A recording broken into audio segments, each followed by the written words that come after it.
সুব্রতাদের পরীক্ষার আগে দুদিন বন্ধ পড়েছে। এখন ছুটিতে আছে সে আর সোহানা।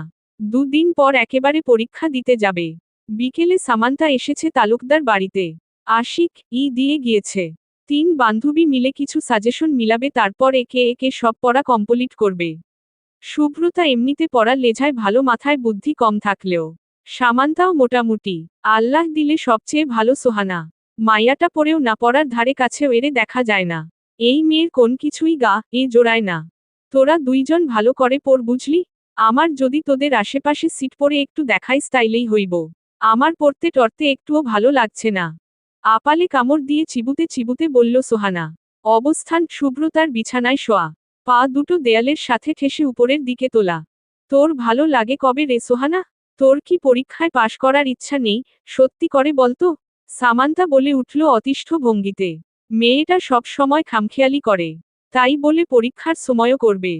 কি বলিস, পাস করব না কেন? ইনশাআল্লাহ 33 পাইয়া হলেও পাস করব।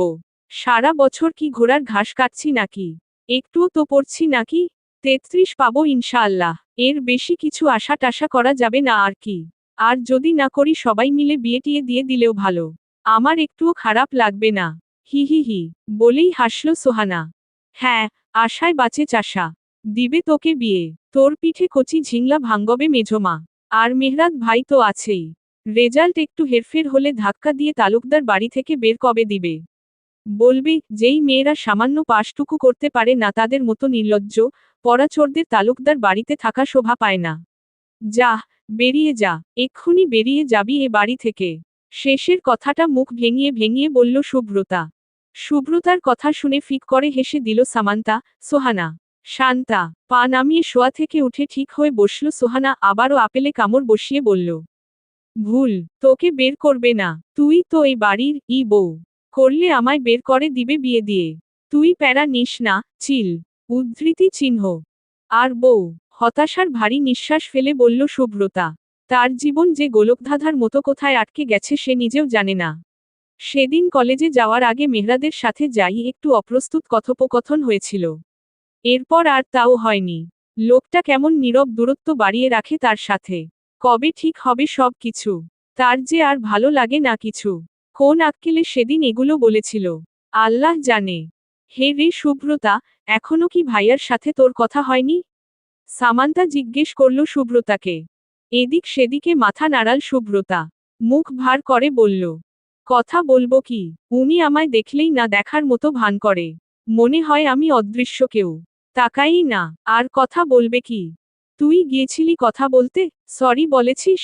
না কিছুটা নিচু স্বরে বলল সুব্রতা। তার নিজেরই লজ্জায় মুখ ছোট হয়ে আসে। পরিস্থিতি যেমনই ছিল সেদিন, তুই ভাইয়াকে হার্ট করেছিস সুব্রতা। আমরা সকলেই জানি ভাইয়া কতটা ভালোবাসে তোকে। সেদিনকার ওসব কথাবার্তার পর তোর সুস্থ হওয়ার পর ভাইয়ার কাছে যাওয়া উচিত ছিল। একবার সরি বলা উচিত ছিল। সোহানা বলল বুঝদারের মতো। প্রেম না করলেও প্রেম ভালোবাসায় এর আবার জ্ঞান ট্যান বেশি। বুঝে ভালো। কি, একবার সরি বলা উচিত ছিল। সে যায়নি বলতে? এই মেয়েগুলো জানে সে কতবার মেহরাত ভাইয়ের দরজার সামনে গিয়েছে শুধু একটা সরি বলতে।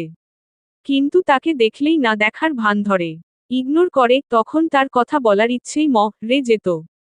বাবা এসে নতুন মোবাইল কিনে দিল। তার তো মেহরাত ভাইয়ের নম্বর মুখস্থ ঠুটস্থ অন্তস্থ। সেই সাথে সাথেই একটু সুস্থ হবে, ভালোবাসা দিয়ে মেহরাত ভাইয়ের নম্বর সেভ করে কত মেসেজ দিল। অথচ তাকে কি করল? সোজা ব্লক দিয়ে দিয়েছে। এরপর থেকেই তো সে মনে মনে ফুঁসেছে। একটা সুযোগ দেওয়া যায় না? লজ্জায় ওদেরও কিছু বলেনি। ওরা যদি মজা উড়ায়, তাই সেও এমন ভান ধরেছে। সেও রেগে আছে মেহরাত ভাইয়ের সাথে। নিজের দুঃখ, নিজের অপমান নিজে নিজেই হজম করেছে। এরা কেউ জানে এই খবর? উহু, জানে না। মনে মনে কথাগুলো স্মরণ করল সুব্রতা। কিরে, কোথায় হারিয়ে গেলি? সুব্রতাকে ধাক্কা দিল সামান্তা। এরা পড়া কম, গসিপ করছে বেশি। কতক্ষণব্যাপী এটা তো ওটা। আসলে বান্ধবীরা একসাথে থাকবে, পড়া না হয়ে গসিপ হবে, এটাই স্বাভাবিক। এতে অস্বাভাবিকের কিচ্ছু না। হ্যাঁ, সরি বলতে হবে। বলা উচিত আমার। কিন্তু উনি তো পাত্তা দিবে না রে। ভাবনা থেকে বেরিয়ে বলল সুব্রতা, আগেই দেয় নাই। এখন আবার দিবে।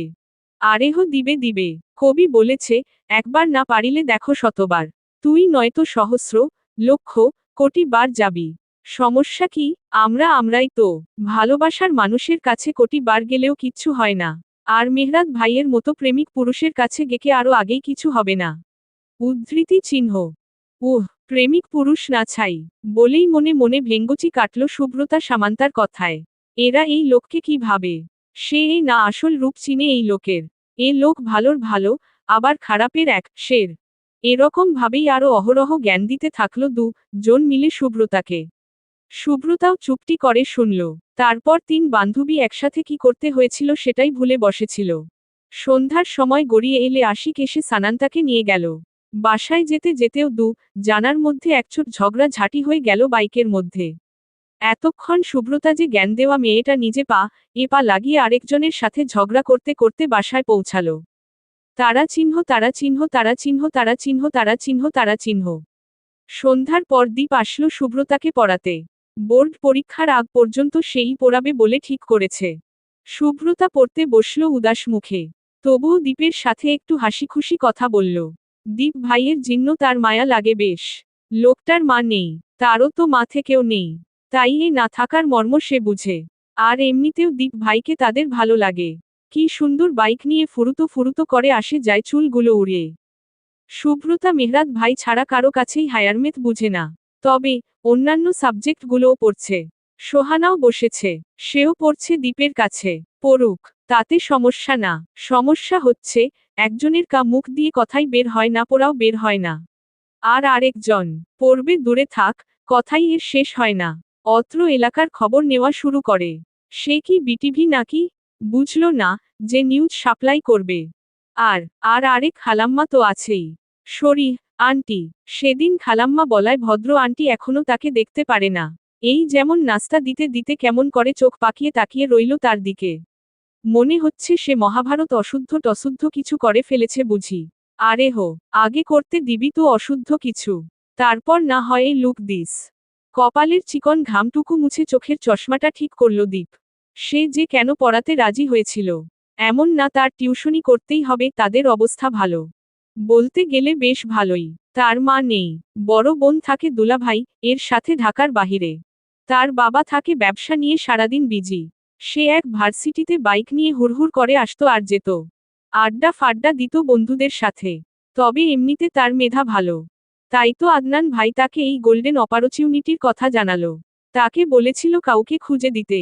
তবে সে আর খোঁজার ধারে কাছে যায়নি। নিজেই হাজির হয়েছে পড়াতে। তার কথা শুনে আদনান ভাই প্রথম আশ্চর্য হলেও সে বেশ বুদ্ধি খাটিয়ে মানিয়েছে। বলেছে, এখনকার দিনে ভাই কাকে বিশ্বাস করবেন? পরিচিত ছাড়া কাউকে পাঠানো যাবে তালুকদার বাড়িতে? মেহরাত ভাই আস্ত রাখবে কোন হেরফের হলে? তাই নিজেই যাচ্ছি। সমস্যা নেই, আমি ওদের একটু সময় দিব, না হয় 2-3 মাস। তার কথায় আদনান ভাই শুধু মাথা নাড়িয়েছে, অর্থাৎ নীরবে সম্মতি জানিয়েছে। তবে সে রাজি হয়েছে অন্য কিছুর টানে। টাকা পয়সা এদিকে কোন ম্যাটার না। তবে যেই টানের জন্য এদিকে আসছে সেই টানকে গত 4 দিকে দেখার দও পায়নি। উপরে রুমে কি করে আল্লাহ জানে। একটু কি নিচে টিচে এসে দর্শন টর্শন দেওয়া যায় না। তার চিন্তা ভাবনার মাঝখানেই শান্তা নামলো বড় মাকে ডাকতে ডাকতে। রোজা আপু পাস্তা খাবে, একটু বানিয়ে দাও তো। বলতে বলতে সে এসে দাঁড়ালো ড্রয়িং রুমে দীপদের সামনে। হেসে দীপকে গিয়ে বলল, তুমি ওদের পড়াচ্ছ? আমি শুনে খুব খুশি হয়েছি দীপ। এরা না পড়লে ভাইয়াকে জানাবে বুঝলে। তুমি কি ইদানিং ভার্সিটি যাও না? তোমায় দেখা যায় না খুব একটা। উদ্ধৃতি চিহ্ন। দীপ তাকিয়ে দেখল মেয়েটার হাসি। সেই সাথে নিজেও কিছুটা হেসে বলল, যাই তো ভার্সিটি। আপনি খেয়াল করেন আমি ভার্সিটি যাই কি না যাই? আশ্চর্যই হলাম শুনে। এই ছেলে এখানে আশ্চর্য হওয়ার কি আছে? এলাকার ছোট ভাই ব্রাদার বলে কথা। খেয়াল রাখবো না? ব্যাপার কি? চশমা পড়েছ যে? কই ভার্সিটিতে তো দেখি না। উদ্ধৃতি চিহ্ন। ছোট ভাই ব্রাদার। দীপের মুখটা নিমিষেই অন্ধকার হয়ে গেল। বাঁকা চোখে শান্তার দিকে তাকিয়ে রইল। চশমা পড়েছি কেন সেটাও জিজ্ঞেস করতে হবে। সে তো পড়েছে একটু ভদ্র সভ্য দেখাতে নিজেকে। এখন এটাও কি ভেঙে বলতে হবে? আচ্ছা পড়াও তুমি, আমি উপরে যাচ্ছি। কোন কিছু প্রয়োজন হলে ফ্রিলি জানিও হু। আপু উপরেই আছি। দীপের একদৃষ্টিতে তাকিয়ে থাকার মধ্যেই শান্তা বলে উপরে উঠে গেল। দীপ আর সে এক ক্লাস জুনিয়র সিনিয়র। সে এবার 4th ইয়ারে আর দীপ 3rd ইয়ারে। যদিও তাদের সাবজেক্ট ভিন্ন, কিন্তু ভার্সিটি একই। দীপের ইচ্ছে করল সব ছুঁড়ে টুড়ে চলে যেতে। এত এত তালুকদার বাড়ির নাটক সহ্য করছে ক্রাশের মুখে আপু শুনতে। লাইক সিরিয়াসলি, আপু, এই আপু ওয়ালি জানে দীপ প্রতিরাতে এই মেয়েকে বউ ভেবে বুকে জড়িয়ে ঘুমায়। আর আর আর কিছুই ভাবল না দীপ। দাঁত কটমট করেই রইল শুধু। সুব্রতা আর সোহানাও দীপের গম্ভীর মুখশ্রী দেখে এ যাত্রায় পোড়ায় মনোনিবেশ করল। কি জানে হঠাৎ কি হলো। তারা চিহ্ন তারা চিহ্ন তারা চিহ্ন তারা চিহ্ন তারা চিহ্ন তারা চিহ্ন। রাত বাজে 10টার উপরে, প্রায় 11টা। সুব্রতা ঘরময় পাইচারি করছে। তার মাথায় পরীক্ষার চেয়েও মেহরাদকে নিয়ে টেনশন বেশি। এই লোক আজ এখনো বাড়ি আসেনি। কোথায় আছে কে জানে। তাকে তো ব্লক মেরে রেখেছে, একটা কল যে দিবে তারও উপায় নেই। সুব্রতার পাইচারির মাঝেই নিচ থেকে গাড়ির শব্দ পাওয়া গেল। সুব্রতা দৌড়ে গেল বারান্দায়, মেহরাদের গাড়ি ঢুকছে বাড়িতে। সে দৌড়ে নিচে নামল সদর দরজা খুলে দিতে। কিন্তু তার আগেই মেহরাদ এক্সট্রা চাবি দিয়ে ভিতরে ঢুকে গিয়েছে। উপরে উঠে আসছে ক্লান্ত দেহ নিয়ে, সে নিজ স্থানেই দাঁড়িয়ে রইল। মেহরাদ তাকে দেখে প্রথম ভ্রু কুঁচকাল। তারপর স্বাভাবিকভাবেই ওকে এড়িয়ে সিঁড়ি বেয়ে নিজের রুমে চলে গেল। সুব্রতার মন ভার হলো। আগে হলো তো খুব বকত তাকে। শাসাতো। এখন কেন কিছু বলে না? তার কি গুরুত্ব কমে গিয়েছে? নাকি তার কথার অপরাধে তার এই শাস্তি? সে নিজেও ঘুরে উপরে উঠতে থাকল। মনে মনে ঠিক করল যতই ইগনোর করুক আজ সরি বলবেই বলবে সামনাসামনি। তারপর নিজের রুমে না গিয়ে হাঁটা দিল অপর পাশের রুমের দিকে। গন্তব্য, প্রয়োজন, প্রিয়জন সব সেখানেই। সুব্রতা পা টিপে টিপে গেল মেহরাদের রুমের সামনে। দরজা ভেজানো। মিনিট খানেক বাই করল ঠোঁটে ঠোঁট চেপে কিছু চিন্তাতে। তারপর সে এমনিই ঢুকে গেল আজ রুমের ভিতরে। তার স্বামীর রুম। এত অনুমতি টনুমতি নেওয়ার কি আছে? সে নিবে না এখন থেকে, ব্যাস। এতক্ষণ এই সিদ্ধান্তই এসেছে দাঁড়িয়ে সে। রাত কটা বাজে? জেগে, তার উপর বিনা অনুমতিতে রুমে। মুক্তিতে বুদ্ধির খুব ধার খুলেছে দেখা যাচ্ছে। বেশ। ওয়াশরুমের থেকে ভেজা চুল টাওয়াল দিয়ে মুছতে মুছতে বের হয়ে বলল মেহরাদ। হাতের ভেজা টাওয়াল খানা ছুঁড়ে কাউচের এক কিনারায় ফেলে দাঁড়িয়ে রইল বিছানার সামনে। যেখানে আপাতত শুভ্রা বসে, পা ঝুলিয়ে। চোখ দুটি তীক্ষ্ণ মেহরাদের, কপালে গুটি কয়েক ভাঁজ। রাত 12টা বেজে গিয়েছে। এই মেয়েকে তখন দেখেছে ঘুমায়নি। এখন আবার রুমে না গিয়ে এখানে কি? তাও রুমে এসে একদম খাট জুড়ে বসে আছে বিনা অনুমতিতে। সুব্রতা ঠোঁটে ঠোঁট চেপে তাকিয়ে রইল মেহরাদের দিকে। তাকে আবার অপমান করা হয়েছে, সে বুঝতে পেরেছে এটা। কিন্তু এই লোক কি বেশে তার সামনে দাঁড়িয়ে। না চাইতেও তার চোখ উপর নিচ হয়ে গেল চোখের পলকে। সুব্রতা এবার সংকুচিত হয়ে এলো কিছুটা। সেদিন রাতেও এরকমই উন্মুক্ত দেখেছিল মেহরাদকে। বরঞ্চ আরও অর্ধভেজা উন্মুক্ত দেহে কেবল একটি মাত্র ট্রাউজার জড়িয়ে মেহরাদ। সম্পূর্ণ ফর্সা পেটানো দেহ পানির ফোঁটা ফোঁটা জলে চিকচিক। ট্রাউজার জড়ানো কোনোরকম লুজ করে, একদম শেষ পর্যায়ে গিয়ে ঠেকেছে। এটা আদৌ রাতে ঘুমের মধ্যে পড়া থাকবে তো? তার সন্দেহ সঙ্গে কৌতূহলও বটে। তবে তার সন্দেহের ইতি ঘটল আবারও মেহরাদের তীক্ষ্ণ কথার বাণে। কি সমস্যা? এখানে কি? টা বাজে? সুব্রতা নড়েচড়ে বসল। মেহরাদ তার সামনাসামনি একটু দূরত্ব রেখে দাঁড়িয়ে। সে এবার উঠে দাঁড়ালো। সরাসরি মেহরাদের দিকে না তাকিয়ে এদিক সেদিকে তাকালো ফ্লোরে নখ খুঁড়তে খুঁড়তে। তারপর বলল, কোন সমস্যা নেই, মন চেয়েছে তাই এসেছি। আর এখন টা বাজে আমি জানি না। বলেই তাকিয়ে রইল আরেক দিকে। সুব্রতার জবাবে মেহরাদের এক ভ্রু উঁচু হল। বাহ, জবাব দিচ্ছে তো বেশ মুড নিয়ে ম্যাম। আজ বোধ হয় খুব সাহস নিয়ে এসেছে। সে এগিয়ে গেল সুব্রতার বরাবর। ঠিক মুখোমুখি দাঁড়াতে দাঁড়াতে বলল, রাত 12টা বেজে 13 মিনিট। এবার বল, এত রাতে আমার রুমে কি? কিছু না, ইচ্ছে হয়েছে তাই এসেছি। এভাবে যখন ইচ্ছে তখনই এসে পড়বি? সকলের রুমেই? না, শুধু এখানেই। এখানেই? এর কারণ, এটা আমারও রুম। আর তা কিভাবে? আপনার বিয়ে করা বউ, সেভাবে। এ যাত্রায় মেহরাদ তাচ্ছিল্যের ভঙ্গিমা করল ইচ্ছে করেই। চিবিয়ে চিবিয়ে বলল, কে যেন বলেছিল, আমার এসব থেকে মুক্তি চাই। আর ভালো লাগছে না এসব। etc. সুব্রতার নাক ফুঁসে উঠল মেহরাদের তাচ্ছিল্যতা দেখে। তিরতির করে কাঁপতে থাকল ওষ্ঠজোড়া। যা ঠিক করতে এসেছিল রাগে তা ভুলে বসল। বলেছি, বেশ করেছি। আমার মুখ দিয়ে আমি যা খুশি বলবো। আপনার কি? আচ্ছা তাই নাকি? আমিও আমার হাত দিয়ে যাকে খুশি তাকে ঘাড় ধরে আমার রুম থেকে বের করে দিব। না মেজাজ। আমার ইচ্ছে, শেষের কথাটা সুব্রতার দিকে তাকিয়ে ভাবলেশীন ভাবে কাঁধ উঁচিয়ে বলল মেহরাদ। সুব্রতার রাগ যেন আকাশ ছুঁল। লোকটা অতিরিক্ত করছে না, তাকে ঘাড় ধরে বের করে দিবে বলছে। আপনি কি ইনডাইরেক্টলি আমায় কথাটা বললেন? ডাইরেক্টলিই বলেছি। আমার মুখ। আমি যা খুশি বলবো। উদ্ধৃতি চিহ্ন। এরকম আর কতদিন চলবে? আমি আর নিতে পারছি না তো এসব। পরশু পরীক্ষা অথচ আমি এগুলো মাথা থেকেই সরাতে পারছি না। রেজাল্ট খারাপ হলে এর দায়ভার কে নিবে? আপনি নিবেন? আমি কেন নিব? ভার তো সব তুই নিবি। তাও পুরোটা। শুভ্রতা বুঝল না মেহরাদের কথার মিনিং। সে একই ভাবে বলে গেল।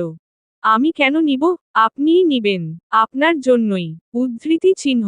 ওকেই। আমার কোন প্রবলেম নেই। With you, every position I will enjoy. Up. শুভ্রতার চলতি মুখ বন্ধ হয়ে গেল মেহরাদের মুখ থেকে নিঃসৃত বাক্য শুনে। হা করে কিতপল তাকিয়ে রইল মেহরাদের দিকে। সে যেন এখনো বুঝতে পারল না মেহরাদের কথা। এদিকে শুভ্রতার হা সদৃশ মুখশ্রী দেখে মেহরাদ চুটকি বাজাল। শুভ্রতা হুঁশে ফিরল। হা করেই বলল, আপনি একটা অশ্লীল। কি থেকে কি বললেন? কি বললাম? একদম কথা ঘোরাবেন না। আজ এটার ইস্তফা দিবেন। আমি এসব আর নিতে পারছি না। এখনো কিছু দিয়েছি তোকে? দিননি। মাথায় কি পরিমাণ প্যারা দিয়ে রেখেছেন জানেন? উহু, আমি যদি কিছু দেই সেটা ওখানে থাকবে। মাথায় কি? আর কিসের প্যারা? এসব তুই নিজে থেকেই নিচ্ছিস। নিজে সেধে সেধে ডেকে এনেছিস। শুভ্রতার রুদ্রের নিম্নাংশে ইশারা করে বলল মেহরাদ। শুভ্রতার পা এর তালু দুটো শিরশির করে উঠল। আরক্তিম হলো কপল জোড়া। সে আবারও লোকটার কথায় খেয়ে হারাচ্ছে। লোকটা তাকে কথার জাদুতে সব ভুলিয়ে দেয় সব সময়। তবে আজ এটা শেষ করেই ছাড়বে সে। আপনি, আপনি কিসব বলছেন আজ? আমি সেদিনের কথাটা বলছি। আপনি অযথাই রাগ দেখাচ্ছেন আমার উপর সেটা নিয়ে। উদ্ধৃতি চিহ্ন। আমি তো কথাই বলছি না।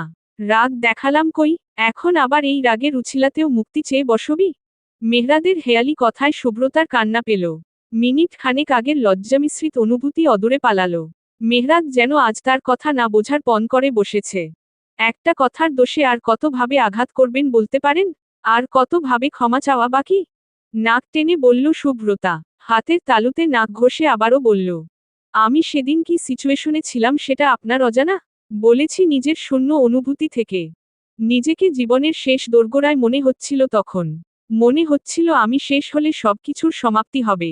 আমি বুঝি সব নাশের কারিগর। মানসিক টানাপোড়েনে ছিলাম। বাচ্চা নই, বুদ্ধি কম একটু শুধু। তাই বলে ফেলেছি, ক্ষমা চেয়েছিও। একবার না বারবার। মোবাইলে ব্লকও করে দিয়েছেন। এরপর একেবারে নিজের জীবন থেকেও তাড়িয়ে দিবেন। এর জন্যই বুঝি এমন করছেন? আজকের পর আপনার সামনে আর দাঁড়াবো না এই অভিযোগ নিয়ে। চোখের জল গড়িয়ে গাল বেয়ে চিবুক ছুল। সেভাবেই ঘুরে দরজা দিকে ঘুরলাও বের হয়ে যাওয়ার জন্য। এতক্ষণে বুক ফুলিয়ে শ্বাস ছাড়ল মেহরাদ। তার সামনে ক্রন্দনরত মেয়েটা দরজার কাছে পৌঁছে গিয়েছে ইতিমধ্যে। সে দু কদমে শুভ্রতার কাঁধের জামা খামচে ধরে দরজা লক করে দিল ভালো করে। শুভ্রতাকে নিজের দিকে ফিরিয়ে দেয়ালের সাথে চেপে ধরে বলল, নিজেকে ভিকটিম সাজাচ্ছিস। আমার ইগনোর মেনে নিতে পারিস না। আর সেদিন এতগুলো মানুষের সামনে যখন আমায় ফেলে সামনে চলে গেলি। মুক্তি চাইলি। আমি সেদিন 104 ডিগ্রি জ্বর নিয়ে পাগলা কুত্তার মতো হন্যে হয়ে খুঁজেছি তোকে। পাগলের মতো ড্রাইভ করতে করতে কতবার অ্যাক্সিডেন্ট হতে হতে বেঁচেছি। চোখে ঝাপসা দেখেছি। তাও খুঁজেছি তোকে। ওই ছেলেগুলোর সাথে ওই অবস্থায় তোকে দেখে নিজেকে পৃথিবীর ব্যর্থ স্বামী, ব্যর্থ প্রেমিক মনে হয়েছে, জানিস? আমি বেঁচে থাকতে তোকে এই অবস্থা ফেস করতে হয়েছে ভাবলেই এখনো আমার রুহু আটকে আসে। ওই ছেলেগুলোকে কি শাস্তি দিয়েছি নিজের হাতে জানিস? শুধু তোকে ছুতে চাওয়ার কারণে? তারপর কি করলি? ঘোরের মধ্যে ব্রিজ থেকে সুইসাইড করতে গেলি। তখনও আরও একবার ভেঙেছি, তারপর শেষ আঘাতটা করেছিস একদম ভেঙে চুরে রেখে দিয়েছিলি মুক্তি চেয়ে। আমি তোর মানসিক টানাপোড়েনের কারণ এটা আমার মানতে 1 সপ্তাহ শুধু ঘোরের মধ্যে গিয়েছে। তারপর মেনে নিয়েছি। তোকে তোর মতো মুক্তি দিয়েছি। এখন এতে তোর এত সমস্যা কেন? থাক, তুই তোর মুক্তি নিয়ে। আমি মেহরাদ বাঁচলাম কি মরতারা চিহ্নলাম, কথা বললাম কি না বললাম তাতে কি? এখন কিছু এসে যাওয়ার কারণ কি? আমি কি তোর চাওয়ার বাইরে কিছু করেছি? উদ্ধৃতি চিহ্ন। শুভ্রতার কান্না বন্ধ হয়ে গিয়েছে সেই কখন। মেহরাদের একের পর এক যুক্তিতর্ক কথা শুনে তার মুখটা আবারও ছোট হয়ে গেল। বিনা হুঁশে মানুষটাকে কতটা আঘাত করে ফেলেছে সে। সে তার নামের মা, এর ডিস্টারবনেসের মধ্যে এই লোকটাকে কষ্ট দিয়ে ফেলেছে। কিভাবে লাঘব করবে এই কষ্ট সে?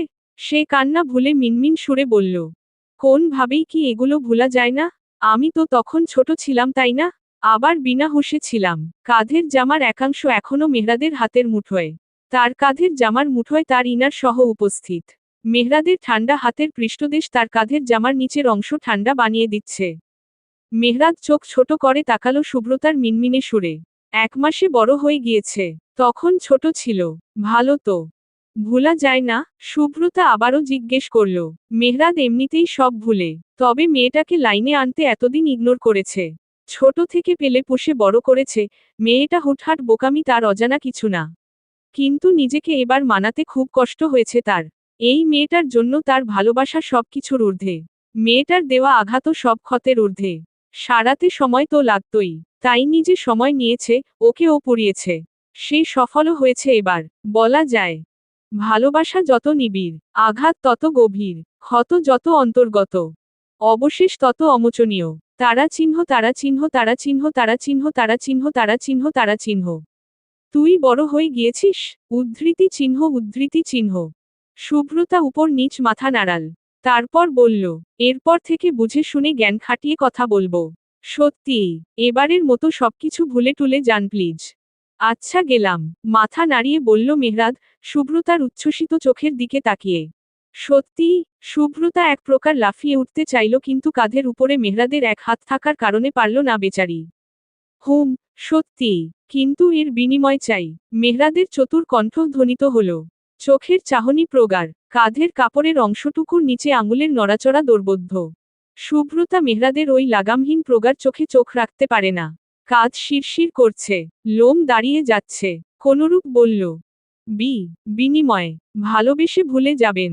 এখানে আবার কিসের বিনিময়? উদ্ধৃতি চিহ্ন। ভালোবেসেই ভুলে গিয়েছি। বিনিময়েও ভালোবাসাই চাই। গভীর ভালোবাসা। বলতে বলতেই কাঁধের কাপড়ের অংশটুকুর সাথে লেগে থাকা শুভ্রতার ইনারের স্ট্র্যাপটা আঙুল ডগায় নিয়ে পেঁচিয়ে উপর করল। শুভ্রতা বিস্ফোরিত নয়নে চাইল মেহরাদের দিকে। সমস্ত শরীর ঝাঁকিয়ে উঠেছে তার। মেহরাদের ওই বাহুতে অপর হাতে চেপে ধরল ও। চোখ মুখে বিস্ময়, আকুতি, লজ্জা সব। মেহরাদ শুভ্রতার চাহনি থেকে নজর সরিয়ে মুখটা এগিয়ে নিল শুভ্রতার কাঁধের দিকে। লাইটের আলোয় জ্বলজ্বল করা দৃশ্য।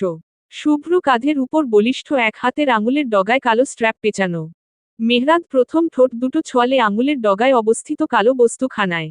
শুভ্রতার সারা শরীর হিম হয়ে এলো। হৃদযন্ত্রটা ধোক ধোক করে বাজতে লাগল। অজানা লাভুডাভুতে পা দুটি দাঁড়িয়ে থাকার ক্ষমতা হারাচ্ছে।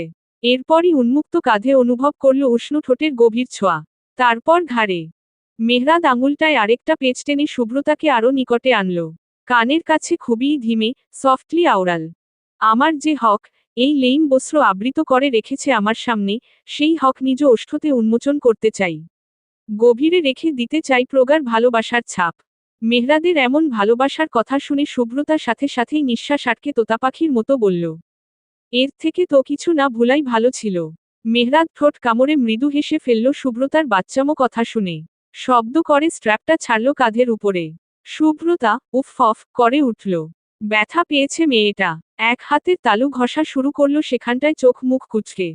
ব্যথা পাই না? উফ অফ। চোখ কুঁচকেই বলল শুভ্রতা। ব্যথা পেলে এরপর থেকে পড়িস না। এটাকে আমার এই মুহূর্তে জাতশত্রু মনে হচ্ছে।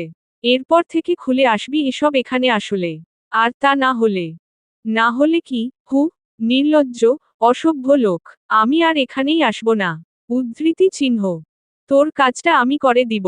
আমি মিন। উদ্ধৃতি চিহ্ন। ছিহ, আমি আর আসবই না এই রুমে। সরুন। বলেই শুভ্রতা ঘুরতে নিলে এক ঝটকায় শুভ্রতার বাহু চেপে ধরে মেহরাদ। এসেছিস তোর ইচ্ছেও, যাবি আমার ইচ্ছেও। আজ এখানেই, আমার সাথে রাতের অন্তিম প্রহর গুনবি। বলেই শুভ্রতাকে নিয়ে বিছানায় পৌঁছে গেল। এক হাতে লাইট অফ করে ডিম লাইট জ্বালিয়ে দিল, তার উন্মুক্ত দেহে চেপে শুভ্রতাকে বাহুডোরে আটকে শুয়ে পড়ল বিছানায়। ভোরের আগে ছুটি নেই, ঘুমা। শুভ্রতা চোখ বড় বড় করে ফেলল। আতঙ্ক নিয়ে বলল, কি বলছেন? কেউ বুঝতে পারলে কি ভাববে জানেন? হু ক্যায়ার্স? কারো অজানা না কিছু। উদ্ধৃতি চিহ্ন। তবুও, চুপ আর একটা কথাও না। কিছুই তো করছি না তোকে। শুধু একটু জড়িয়ে ধরে ঘুমাবো রিল্যাক্সে। আজ প্রচুর প্রেশার গিয়েছে। Need your company baby. তুই কাছে থাকলে আমার সকল ক্লান্তিরা হুড় হুড় করে পালায়। এখন চুপচাপ ঘুমাবি, নয়তো অঘটন ঘটাতে সময় লাগবে না কিন্তু। ক্লান্তিরা তো হুড় হুড় করে পালাবেই। তা না হলে তাকে জ্বালাবে কি করে? মনে মনে মুখ মুছিয়ে শুভ্রতা চুপটি করে মেহরাদের বাহুতে পড়ে রইল। নিঃশ্বাস ফেলছে গুনে গুনে। তার পিঠ ঠেকেছে মেহরাদের উন্মুক্ত বুকে, মাথা মেহরাদের বাহুতে। শুভ্রতা অনুভব করল একটা হাত তার কাঁধ উন্মুক্ত করছে। শুভ্রতা দ্রুতই হাত দিয়ে কাপড় চেপে ধরল কাঁধের উপর। এই না শুধু ঘুমোবে, রিল্যাক্সে। এসব আবার কি? মেহরাদ সরিয়ে দিল শুভ্রতার হাতখানা। শুভ্রতা আবার দিল, মেহরাদ এবারও শক্তি খাটিয়ে সরিয়ে দিল।